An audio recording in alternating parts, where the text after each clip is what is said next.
बहुत शुक्रिया मीर हिलाल हांजूरी, पूरी जानकारी के लिए। हिलाल ने रखी नज़र, क्योंकि हिलाल का हमें इंतज़ार भी अब, क्योंकि ईद आ रही है तो उससे पहले हिलाल को देखना ही पड़ता है। तो हिलाल ने बताया सब कुछ, शहर का हाल अहवाल।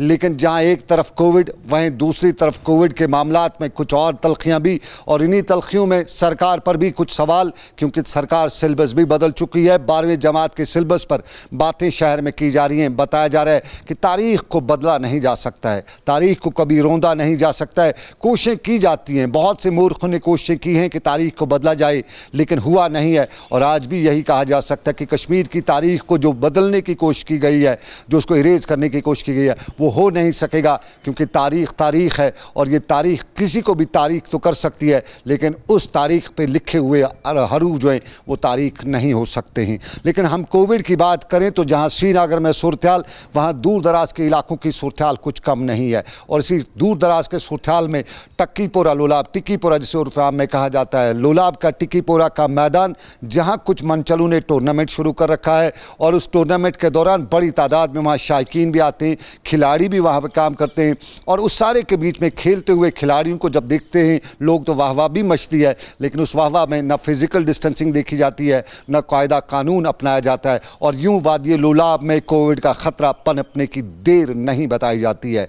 और वहाँ पर इंतज़ामिया से जब मुकामी लोगों ने हमें बताया कि इंतज़ामिया से बात की, पुलिस को इन्फॉर्म किया, रेवेन्यू डिपार्टमेंट को बताया, तहसीलदार को बताया, डीसी तक नालिश की, लेकिन कोई होता कि इस टूर्नामेंट को बंद करता, इस खेल तमाशे को बंद करता, ताकि लोग इस मुसीबत से, इस वक्त के इस हमले से बच पाते। और वहाँ के नज़ारे जो हमारी तस्वीर में हमने देखे, वो यही कहते हैं कि वहाँ सब कुछ ठीक नहीं है, इंतज़ामिया भी वहाँ की ठीक नहीं है। अगर ठीक होती तो हम तक बात पहुँचने से पहले ही मामले को ठीक कर देती।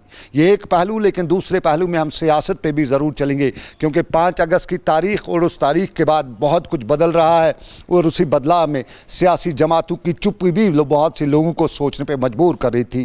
नेशनल कॉन्फ्रेंस कश्मीर की बड़ी जमात है, उनकी खामोशी भी सवालात के कटघरे में उनको खड़ा कर रही थी। और पीडीपी की बड़ी तादाद भी खामोश थी, लेकिन पीडीपी ने कल जो चुप्पी तोड़ी, कश्मीर से ना सही जम्मू से वावला शुरू किया। और पीडीपी के सीनियर लीडर सुरेंद्र शर्मा ने कल जम्मू से एक रेजोल्यूशन पास कराया, और उसमें यही बताया कि तारीख 5 अगस्त की, और मामला भी अब 5 अगस्त का ही होगा। 2019 की बात 2020, लगभग 1 साल के बाद उन्होंने की। और उसी मुद्दे पे हम चलते हैं सीधा फिरदौस टाक के पास। फिरदौस टाक पीडीपी के सीनियर लीडर हैं, लेकिन उससे पहले सहाफ़ी भी रह चुके हैं, और जाने माने सहाफ़ियों में उनका नाम भी था। फिरदौस टाक पीडीपी के सीनियर लीडर हमारे साथ इस वक्त मौजूद।